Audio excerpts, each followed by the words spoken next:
Alright everybody, we got a fun one here today. It's not a big one. It's a fairly small prop as far as these things go. Only really seen in one scene where Ripley is gearing up before she heads into the hive. It is of course the grenade box. The M-40 grenades, 25 count. So right now I've got a couple different options to show you. The first of which is the one that most people have found and are using. It is not screen accurate, but it is easy to find. This is the MTM Case Guard 12 gauge box. It is durable and it is cheap, and it is already green, kind of an olive kind of forest combo. You know, it's got a military look to it right out of the gate. So if you want to paint it, try to replicate the Brown Bess, you can. I did here.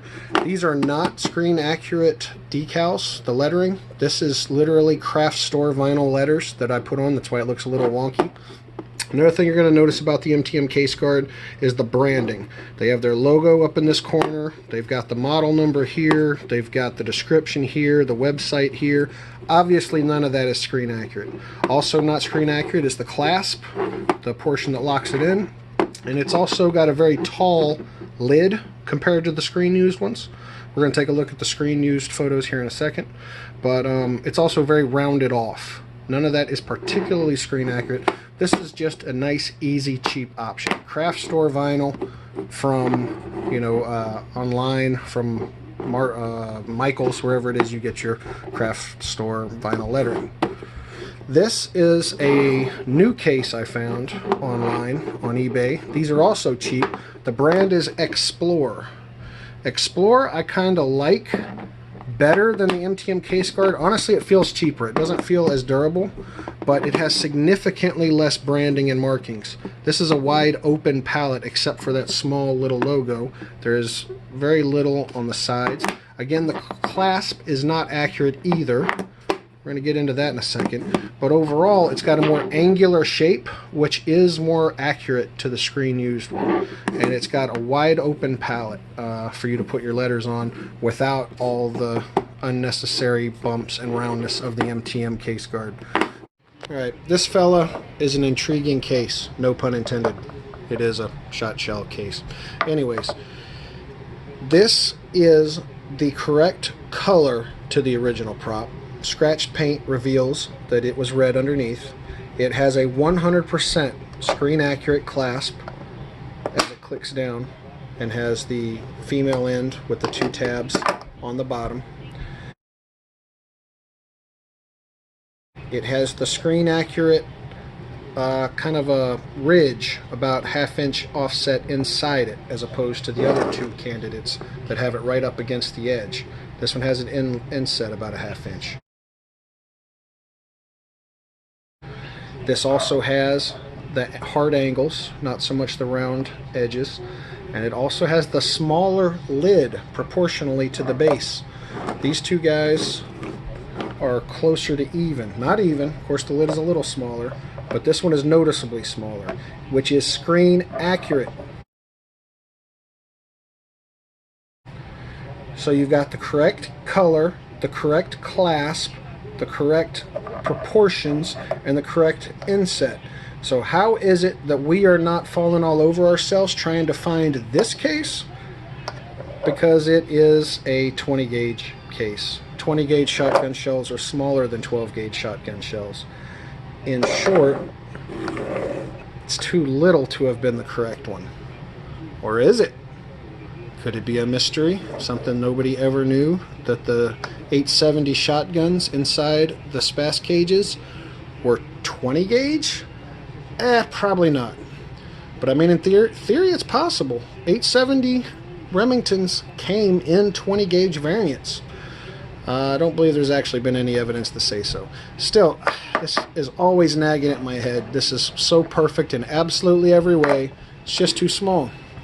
You can't possibly fit 12 gauge shells or prop grenades made from 12 gauge snap caps in these things. I've tried. Just doesn't fit. So I guess we got to eliminate that.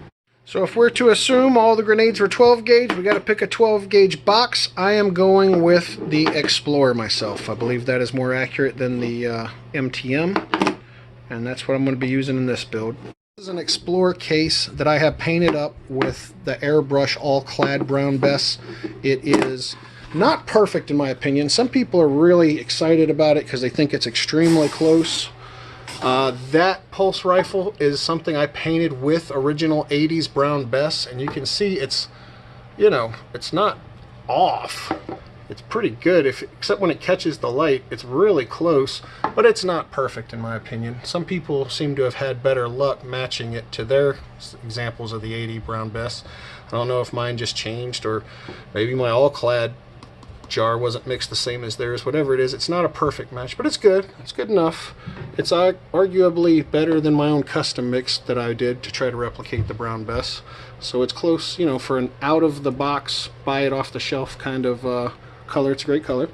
And to finish these off, I actually have a great little product from Moosh89 over at the Aliens Legacy forum. You can find her on Instagram at the real Moosh89 and on Facebook under Moosh Customs. I'll try to put her links in the bottom of the description of this video. But the gist of it is she has painstakingly recreated the font and measurements into vinyl cut letters. So when you order her kit, you're going to get the top section, which is the correct font, including the funkily and little known italicized M-40. You're going to get one panel for each side. So these are already measured and spaced to accurately go on to your box. So this is going to make things extremely easy. Now I will say Moosh does not at this time offer kits with the case and the letters. She strictly does the letters. As far as I know, Spat is the only guy doing the one-stop shopping. You might try Chef's Creations. He does a lot of this kind of thing too. But Spat, to the best of my knowledge, like I said, in addition to the inaccurate font, he does the MTM cases, which, like I said, quality-wise, I believe are better than the Explorer. But neither one of them is truly screen accurate, so I wouldn't freak out and, you know, say you have to have one versus the other. Just something to keep in mind. Alright, so if you've never used these before, the way you get them from Moosh, the gist of it is that you have your letters in between two layers of material. The first is a backing pad like you would find from any sticker, and the top is sort of a rough, I don't even know what you call it. So it's a minor thing, but in order to get it out, when you start to peel it, it might want to stick to the backing pad instead of your application pad. I say I'm not sure if that's the official name for those. So basically you just want to get an X-Acto knife or a razor blade or a pocket knife, and you want to make sure that when you pull the backing pad off, what you're actually doing is leaving behind the letters on your application pad, if that makes sense. I'm hoping it does.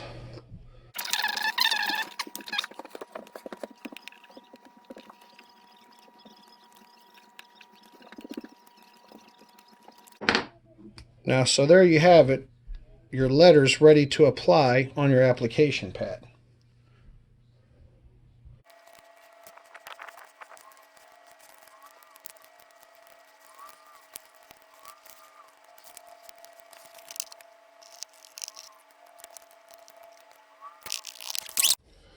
For my last little tip, I'm going to recommend you cut off any excess sticker backing areas. You don't want, 3 extra inches of something sticky hanging off around the edges, because it might pull up some paint if you haven't properly prepared it.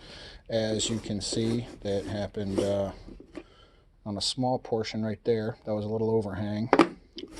So yeah, if you haven't properly prepared your plastic, it can definitely pull up the paint, because you're literally putting a sticker right on top of it and then pulling it up.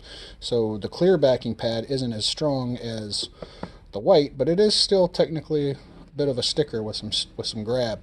So cut off any extra and before you apply it, because you don't want to take extra risk if you don't have to. And there we go. One completed Aliens grenade box. Color Alclad Brown Bess. Lettering courtesy of Moosh at Moosh Customs. Definitely find her on Facebook. And of course the box is an Explorer brand case, which I think is a little more accurate than the MTM brand, but still not perfect. But thanks for watching, and good luck in your own builds.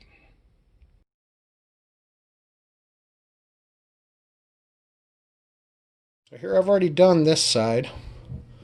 Came off very clean, very straight. Now I'm going to be doing this other side. So I've got my application pad up top. I want to center it, and of course want to make it as horizontally straight as possible.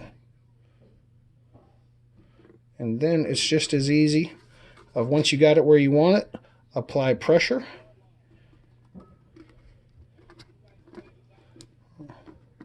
Might have got my M a little screwed up there. Apply pressure on the letters, and now the vinyl letters will stick to the surface. Oh, god dang it, that's bull. Alright, that's a lesson to, oh, balls! You really gotta scuff up your plastic, wash all the residue off it. When you put your primer on it, it has to get a good grip. I did primer these and I did airbrush these, and the paint did not want to stick. So when I pulled the vinyl off, it pulled the paint up because I did not do a good enough job cleaning this. Now, you might be saying, Taryn, how come you're freaking the heck out? Clearly, the same thing happened on the top. Yeah, it did, but I thought the top was different. Bollocks. But this is overall very accurate and very cool. I am going to do a better video about this part. This is just not cool.